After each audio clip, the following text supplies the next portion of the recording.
अच्छा जी, सवाल ये है कि हिस्सा लेकर भी दामाद गंदा मिल जाए तो उसका हल क्या है। देखिए, बात ये है कि रिश्ता जो है वो पहले ही देखभाल के करना चाहिए। मैं इसमें सिर्फ यही जवाब दूंगा कि अच्छे से जांच पड़ताल कर लें। और जब से हमने रिश्ते जो हैं वो लालच की बुनियाद पर करने शुरू किए हैं, लड़के वाले हों या लड़की वाले हों, तो तब से तलाक की जो शरह है वो बढ़ गई है।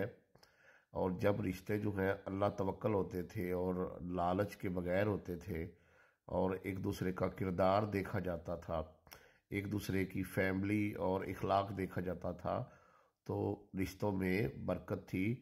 और हमेशा ऐसे रिश्ते ही जो है वो परवान चढ़ते हैं जिनकी बुनियाद इंसानियत हो, इखलाक हो, एक दूसरे की पहचान हो, एक दूसरे की इज्जत हो, ना कि लालच हो।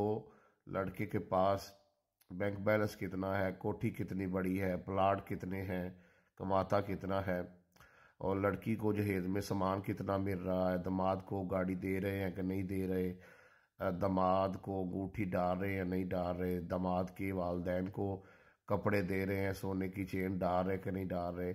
जब हम आ, शरीयत से हटे हैं और हमने खुद साख्ता जो है वो रिश्तों के जोड़ने के जो है वो शराइत तय की हैं, तब से हम बाहसियत कौम जो है वो जलील हो रहे हैं। मैंने अक्सर जो है वो रिश्ते उनमें कामयाबी देखी है जो अल्लाह तवक्कल जुड़े और फिर अल्लाह ने उस रिश्ते में बरकत डाली और आगे चल के वो उनकी बड़ी अच्छी ज़िंदगी गुजरी। और बहुत से ऐसे रिश्ते जो लालच की बुनियाद पे जुड़ते हैं और अ, जो है बस एक दूसरे का ज़ाहरी स्टेटस देख के जुड़ते हैं, उसमें मैंने देखा कि तलाक़ें जो है वो बहुत ज़्यादा आगे चल के होती है।